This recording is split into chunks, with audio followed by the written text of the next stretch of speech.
Hello guys, welcome to our channel. And in this video एक बहुत simple सा topic है म्यूकोपॉलीसेकेराइडोसिस। ठीक है। सो म्यूकोपॉलीसेकेराइडोसिस क्या होता है, जैसा कि नाम से हमें समझ में आ रहा है, म्यूकोपॉलीसेकेराइडोसिस में होता है एक्यूमुलेशन ऑफ म्यूकोपॉलीसेकेराइड, है ना जी। म्यूकोपॉलीसेकेराइड्स एक्यूमुलेट होते रहते हैं या फिर गैग्स एक्यूमुलेट होते हैं। ठीक है। और कहाँ एक्यूमुलेट होते हैं? इन लाइसोसोम्स के अंदर। लाइसोसोम के अंदर म्यूकोपॉलीसेकेराइड या फिर गैग जब आपको एक्यूमुलेटेड मिले, तब हम बोलेंगे कि जनाब म्यूकोपॉलीसेकेराइडोसिस हो गया है। तो बेसिकली ये लाइसोसोम में एक्यूमुलेशन होता है, तो इसीलिए ये एक लाइसोसोमल स्टोरेज डिजीज है। लाइसोस्टोमल स्टोरेज डिजीज है। ठीक है। इसके अगर जनरल क्लिनिकल फीचर्स की बात करें हम, तो सबसे पहले हम बोलेंगे कि ये एक ऑटोसोमल रेसेसिव डिसऑर्डर है। हाँ कि ना, ये एक ऑटोसोमल रेसेसिव डिसऑर्डर है। सारे के सारे म्यूकोपॉलीसेकेराइड जो ये कॉज करते हैं, ऑटोसोमल रेसेसिव डिसऑर्डर ही कॉज करते हैं। ठीक है। ओके। नाउ इसके अंदर कोर्स फेशियल फीचर्स अपीयर होते हैं, है ना। कॉपियस नेसल डिस्चार्ज होता है, हियरिंग इम्पेयरमेंट हो जाता है, विजन लॉस हो जाता है, कॉर्नियल क्लाउडिंग हो जाती है। ठीक है। एंड हिपैटोस्प्लीनोमेगेली हो जाती है। ठीक है। आप इन चीज़ों को अलग कर करके देखें कि ये क्या क्या चीज़ें होती हैं। अगर आपको एक क्लियर इमेज चाहिए, सर्च इट ऑन गूगल। ठीक है। हिपैटोस्प्लीनोमेगेली या फिर टेक्स्ट बुक में ये चीज़ें डिटेल में दी गई होती हैं। हिपैटोस्प्लीनोमेगेली हो जाती है। नाउ स्केलेटल एबनॉर्मेलिटीज भी यहाँ पर देखी जाती हैं, यानी स्केलेटल सिस्टम में एबनॉर्मेलिटीज। ठीक है। अच्छा, कैसे? देखिए, ज़रा आराम से देखिएगा आप। एक चीज़ तो यहाँ पे जो मिडल फेलेंजेस हैं वो बुलेट शेप्ड होते हैं, बुलेट शेप्ड होते हैं। आप देखना, ये जो मिडल फेलेंजेस है, ये देखो, ये बुलेट शेप्ड हैं। ये देखो यहाँ पर ये बुलेट शेप्ड है मिडल फेलेंजेस। तो मिडल फेलेंजेस या पैग शेप्ड, है ना, बुलेट या फिर peg shaped middle phalanges are there. Then next abnormality होती है कि यहाँ पर जो अपना मेटाकार्पल्स होते हैं, they are broad, shorter and proximally pointed. ठीक है। तो आप देखिए कि जो मेटाकार्पल्स हैं, दे आर ब्रॉड, ये नॉर्मल सिचुएशन से ज़्यादा थोड़े ब्रॉड हैं। ये शॉर्टर हैं, ब्रॉड हैं और प्रोक्सिमली पॉइंटेड हैं। ठीक है। ये प्रोक्सिमली पॉइंटेड है, राइट। सो ये मेटाकार्पल का फीचर हो गया। ठीक है। मेटाकार्पल का फीचर हो गया, they are broad, short and they are proximally, ये देखो, पॉइंटेड। ठीक है। नेक्स्ट ये देखो, प्रोक्सिमली पॉइंटेड, ब्रॉड, शॉर्ट। ठीक है। नेक्स्ट चीज, यहाँ पर स्मॉल इरेगुलर कार्पल बोन भी स्मॉल होती हैं और इरेगुलर होती हैं। ये देखो, छोटी हैं और इरेगुलर है, कोई पर्टिकुलर शेप साइज नहीं है। इरेगुलर कार्पल बोन्स और स्मॉल कार्पल बोन्स। ठीक है। नेक्स्ट चीज, यहाँ पर स्पाइनल कॉर्ड में नहीं, सॉरी, वर्टिब्रल कॉलम में भी कुछ अलग होता है। यहाँ पर एंटीरियर बीकिंग होती है, एंटीरियरली बीक बन जाती है ऑफ वर्टिब्रल बॉडीज। ठीक है। With become flat and round. ठीक है। And this things lead to short stature, है ना, बड़ा टिंगा बोना सा जो है वो इंडिविजुअल होगा। Now anterior beaking of vertebral bodies, ये आप देख पा रहे हो यहाँ पर, anterior beaking of vertebral bodies. ये देखो, बीक बन रही है, anterior beaking of vertebral bodies. ठीक है। तो anterior beaking of vertebral bodies, right. Now after this thing, ये देखो, ये एक इंडिविजुअल है जो कि म्यूकोपॉलीसेकेराइडोसिस से जूझ रहा है। देख पा रहे हो, शॉर्ट स्टैचर और स्केलेटल सिस्टम में भी एबनॉर्मेलिटीज़ हैं। ये देखो नोज में, फेशियल स्ट्रक्चर्स में, है ना, हर जगह प्रॉब्लम है। ओके। तो ये सारी चीज़ें हैं। अच्छा, ये जनरल क्लिनिकल फीचर्स क्यों अपीयर होते हैं? Because of deposition of gags, क्योंकि ये डिजीज़ ही इस वजह से हो रही है ना। तो गैग डिपॉजिट हो रहे हैं, और ये गैग कहीं भी डिपॉजिट हो सकते हैं, स्किन में, है ना, कॉर्निया में, ईयर्स में, ईयर के लाइसोसोम में, है ना, बोन में, बोन सेल्स में, है ना। ठीक है। तो कहीं भी ये गैग्स डिपॉजिट हो सकते हैं। तभी तो देखो, ईयर में भी हो रहा है, स्किन में भी हो रहा है, कोर्स फेशियल फीचर्स, है ना, nasal discharge, copious nasal discharge वगैरह सारी चीज़ें।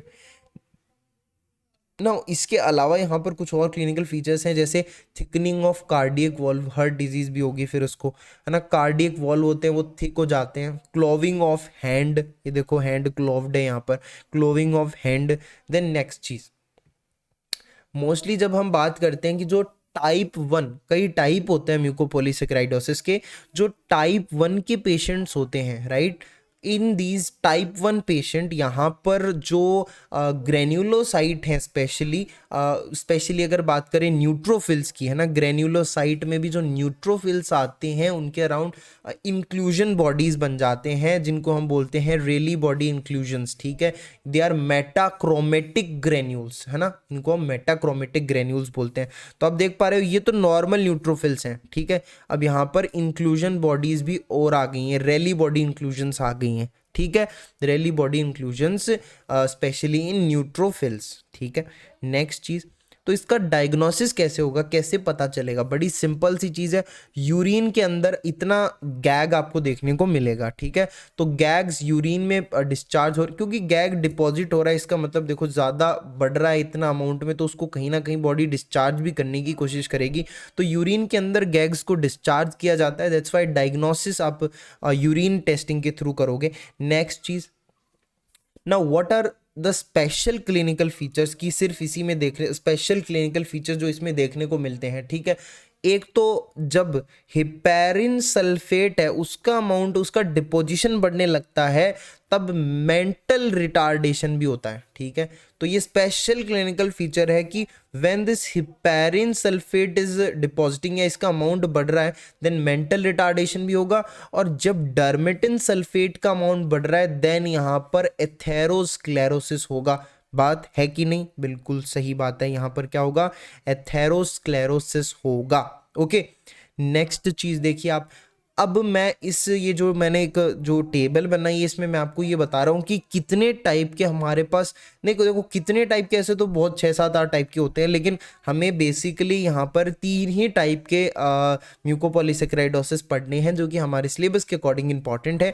देखिए, जो टाइप 1 है that can be also of two, दो, ये भी 2 प्रकार का हो सकता है, that can be also of 2 types, है ना, जो टाइप 1H और टाइप 1S, ठीक है, तो टाइप 1H में कौन सी डिजीज होती है, हर्लर्स डिजीज, क्या होती है, हर्लर्स डिजीज होती है, ठीक है। And then when we talk about this type 2 में कौन सी डिजीज होती है, साची डिजीज होती है, मैं तो इसको सच्ची बोलता हूँ, है ना, स्की डिजीज, पता नहीं लोग स्की भी बोलते हैं, स्काई डिजीज बोलते हैं, तो स्काई डिजीज, हर्लर्स डिजीज, ठीक है, तो फर्स्ट जो टाइप 1H है उसमें हर्लर्स डिजीज होती है, टाइप 1S में स्काईज डिजीज होती है, ठीक है, तो ये दोनों ही type 1H and type 1S they are autosomal recessive in nature, they are autosomal recessive. Okay, next चीज, यहां पर ये जो हर्लर्स डिजीज है, it is most severe type of mucopolysaccharidosis, mucopolysaccharidosis में भी सबसे ज्यादा सीवियर हर्लर्स डिजीज है। हर्लर्स डिजीज में कौन से एंजाइम का डिफेक्ट होता है, ध्यान से देखो, अल्फा एल आइड्यूरोनिडेज, ठीक है, अल्फा एल आइड्यूरोनिडेज एंजाइम डिफेक्ट होता है, यही same enzyme defect sky disease में भी होता है, ठीक है।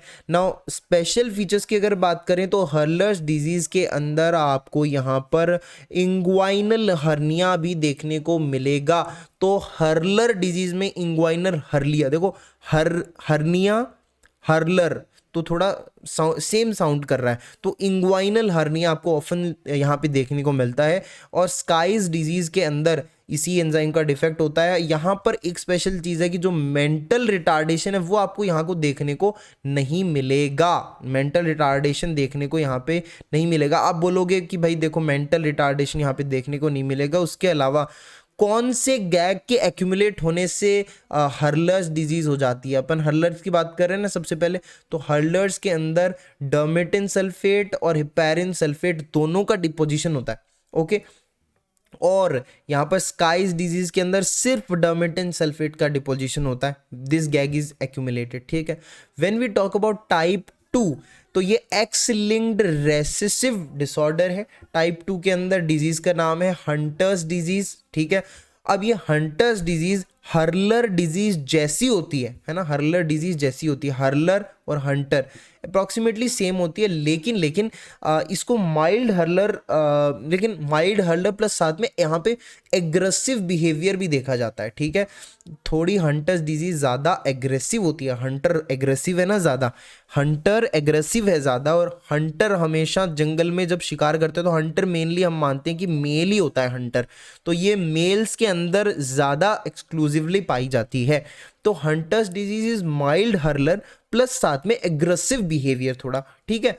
नाउ यहां पर कौन से एंजाइम का डिफेक्ट होता है, रिमेंबर इट, आइड्यूरोनेट सल्फेटेज, ठीक है, आइड्यूरोनेट सल्फेटेज यहाँ पर एंजाइम डिफेक्ट होता है हंटर डिजीज के अंदर। और यहाँ पर कॉर्नियल क्लाउडिंग नहीं होती, आप देखो ना, हंटर है तो भाई उसका तो नजरें एकदम तेज होनी चाहिए ना, कुछ इस टाइप का सिचुएशन बनना चाहिए कि नजरें मिली दिल धड़का मेरी धड़कन ने कहा लव यू राजा। तो इसी तरीके से हंटर का एकदम कॉर्नियल क्लाउडिंग भी नहीं होती, उसमें आंखें उसकी बड़ी तेज होती हैं, शार्प होती हैं, और उसके अंदर वो आदमी होता है, ऑब्वियसली एक्सक्लूसिवली मेल्स में ये डिजीज होती है। और यहाँ पे कौन सा गैग एक्यूमुलेट होता है, देखो DS+HS, सिमिलर है ना, यहाँ पे भी DSHS हर्लर सिंड्रोम के अंदर भी, डिजीज में भी, और यहाँ पर भी देखो हंटर डिजीज के अंदर भी DS+HS सेम गैग एक्यूमुलेशन हो रहा है। टाइप 6 पढ़ रहे हैं अपन, type 6 it is autosomal recessive in nature, केवल एक एक्स लिंक्ड रेसेसिव है, वो है टाइप 2, तो एक ये डिफरेंट हो गया, तो क्वेश्चन बन सकता है यहां पर कौन सी डिजीज हो सकती है, मैरेट्यूलेमी सिंड्रोम, मैरेट्यूलेमी सिंड्रोम, मारोटीलेम्यू सिंड्रोम, मारूटेक्स भी बोलते हैं कई लोग इसको, बड़ा अजीब अजीब बोलते हैं, तो कुछ भी बोल सकते हैं, क्या जाता है, मैरेट्यूलेमी सिंड्रोम। तो ये जो है इसके अंदर कौन से एंजाइम का डिफेक्ट होता है, एरिल सल्फेटेज बी, एरिल सल्फेटेज का यहाँ पर क्या होता है, डिफेक्ट होता है, एरिल सल्फेटेज का डिफेक्ट होता है, हाँ जी, ओके। देन उसके बाद में what are the special features, क्या स्पेशल फीचर्स है यहाँ पर, तो स्पेशल फीचर्स का तो क्या ही है, देखो यार मैं बताता हूँ, स्पेशल फीचर्स के अंदर यहाँ पर मेंटल रिटार्डेशन नहीं होता, स्काई डिजीज में भी मेंटल रिटार्डेशन नहीं था, यहाँ पे मेंटल रिटार्डेशन नहीं होता, बाकी सब होता है, ठीक है। Gag deposition DS is mainly deposited, ठीक है। आगे बढ़ते हैं आगे बढ़ते हैं आगे बढ़ते हैं जी। देखो हमने मेनली इन्हीं वाले जो टाइप 1, टाइप 2 एंड टाइप 6 को इसलिए पढ़ा है क्योंकि इनके लिए एंजाइम, अब यहाँ पे एंजाइम डिफेक्ट हो रहा है ना, this is actually enzyme defect, तो एंजाइम रिप्लेसमेंट थेरेपी से हम इनको थोड़ा बहुत ठीक भी कर सकते हैं, तो एंजाइम रिप्लेसमेंट थेरेपी करते हैं। तो टाइप 1 है, इसके अंदर तो एल्ड्यूराजाइम दिया जाता है, ठीक है, कुछ अपन खुद से बना के देते हैं ताकि थेरेपी है तो थोड़ा थेरेपेटिक इफेक्ट करे, तो एल्ड्यूराजाइम। टाइप 2 के अंदर एलाप्रेज, और टाइप 6 के अंदर नागलाजाइम, ठीक है, नागलाजाइम है ना, एलाप्रेज, एल्ड्यूराजाइम, समझ गए मेरी बात को। टाइप 1 में बताओ एल्ड्यूराजाइम, टाइप 2 में एलाप्रेज, टाइप 6 में नागलाजाइम, एंजाइम रिप्लेसमेंट थेरेपी होगी, ठीक है। अब देखो आई सेल डिजीज की अगर हम बात करें, आई सेल डिजीज, देखो म्यूकोपॉलीसेकेराइडोसिस खत्म हो जाता है, अब अपन आई सेल डिजीज की बात करते हैं, ये भी कुछ हद तक सिमिलर ही होती है, किसके म्यूकोपॉलीसेकेराइडोसिस जैसी होती है, लेकिन ये थोड़ी ज़्यादा सीवियर है ना। आई सेल डिजीज या इंक्लूजन सेल या इंक्लूजन बॉडी डिजीज, ये सेम एज म्यूकोपॉलीसेकेराइडोसिस होती है, लेकिन थोड़ी सीवियर होती है, ठीक है, थोड़ी ज़्यादा सीवियर होती है ये, हाँ के ना, बिल्कुल हाँ जी सीवियर होती है, क्या होती है ये, सीवियर होती है। नेक्स्ट चीज इसमें होता क्या एक्चुअली में, देखो यहां पर आई सेल डिजीज में the enzyme which is affected और deficient is N acetyl glucosamine phosphate transferase, यानी फॉस्फेट को ट्रांसफर करने वाला एक एंजाइम है जिसकी डेफिशिएंसी हो जाती है गोल्जी अपैरेटस में, ठीक है। ये एंजाइम कहाँ होता है, गोल्जी अपैरेटस में। तो एक्चुअली आई सेल डिजीज में क्या होता है, एक एंजाइम की डेफिशिएंसी हो जाती है which is called N acetyl glucosamine phosphotransferase which is present in Golgi apparatus, ठीक है, ओके। अगर इसके बारे में बात करें, ये आई सेल डिजीज है, ये भी एक तरीके का लाइसोसोमल प्रोटीन टारगेटिंग डिसऑर्डर है ना। ये लाइसोसोमल स्टोरेज का तो वो है ही, लेकिन उसके अलावा प्रोटीन टारगेटिंग डिसऑर्डर है ये। प्रोटीन टारगेटिंग डिसऑर्डर होने का मतलब है कि यहाँ पर प्रोटीन बनने में कोई प्रॉब्लम नहीं है, एंजाइम बनने में प्रॉब्लम नहीं है, मतलब आई मीन ये जो एंजाइम है ये बन रहा है properly, there is no problem in the formation of this enzyme. Problem वहां है कि ये एंजाइम वहां तक पहुंच नहीं पा रहा जहां पर इसका काम है। तो जो प्रॉब्लम ये है कि जो टारगेट साइट पर नहीं पहुंच पा रहा है enzyme, this is the problem. देखो कैसे होता है, बड़ा सिंपल मैकेनिज्म समझाऊंगा, अभी ध्यान से सुनना आप। जैसे रफ एंडोप्लाज्मिक रेटिकुलम है, इसमें हो रहा है प्रोटीन सिंथेसिस, ठीक है, वी नो दैट इसमें प्रोटीन सिंथेसिस होता है। ये प्रोटीन अब जाता है गोल्जी एपेरेटिस के पास मॉडिफिकेशन के लिए कि ले बहन मुझे थोड़ा मॉडिफाई कर दे। फिर ये गोल्जी इसको मॉडिफाई करके लाइसोसोम के पास भेज देती है, ये प्रोटीन एंजाइम बन जाता है। लाइसोसोम में एंजाइम होते हैं, उनको क्या बोलते हैं हम, हाइड्रोलेजेस, ठीक है।